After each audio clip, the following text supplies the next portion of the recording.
السلام الخوت لي ما شاء الله نبارطاجي معكم هاد الحصه ديال الصدر ضربتها في الغابه. طلعت واحد الحصه اللي ناضيه، خليكم مع الفيديو. اول حاجه الخوت شربت القهوه ديالي باش هكا تعطيني الانرجي، ومن بعد الخوت خرجت من الدار باش نشد الطريق، وضروري الخوت ما نضرب واحد الجريه اللي ناضيه في الغابه باش هكا نخدموا البروغرام باش يطلع داكشي ناضي والجو الخوت هو زويون. بديت الخوت بروغرام ديالي، درت هنا 25 دايموند بوش اب، هي زعما فريميجا زائد 25 بار ديبس، وعاودت السير هذا عاودته في 5 المرات.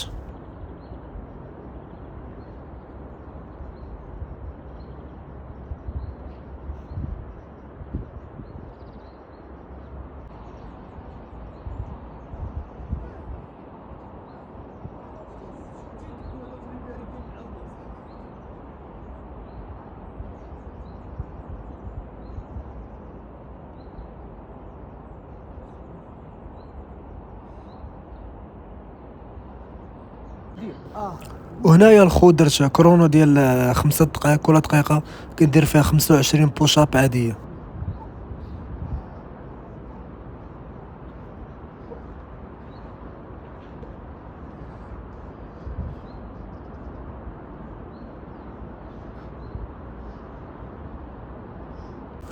وهنايا الخوت درت كرونو ديال 5 دقائق، كل دقيقة كندير فيها 30 بوشاب واسعة.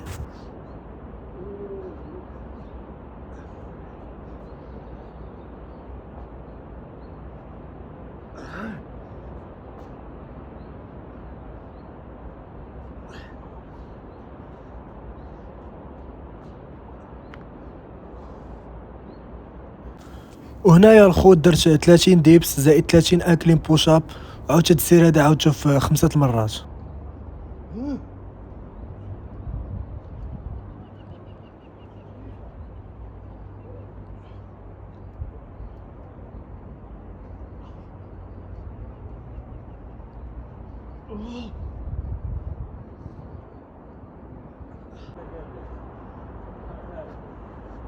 هاني كلشي بخير. الله يحفظك، الله يلا بخير.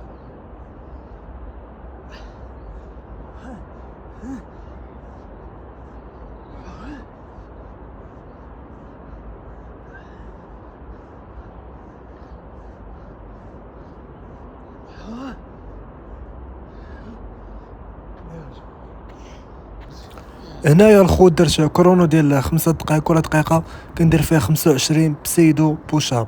هاد بسيدو بوشاب الخوت كتخدم الصدر وكتخدم حتى البيسيبس.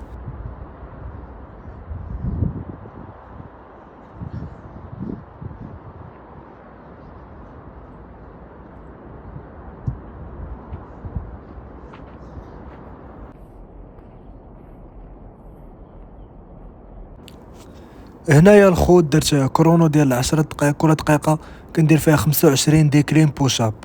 عرفتي الخوت مع البروغرام هذا الصدر كيتفرقع.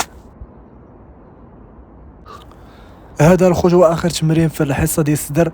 هنايا الخوت درت كرونو ديال 20 دقيقه، كل دقيقه كدير فيها 20 انكلين بوشاب، يعني في التوتال 400 بوشاب. خليكم الخوت مع الفيديو، امشي للدار ونبارطاجي معكم الوجبه اللي كليت وراء هاد الحصه هادي.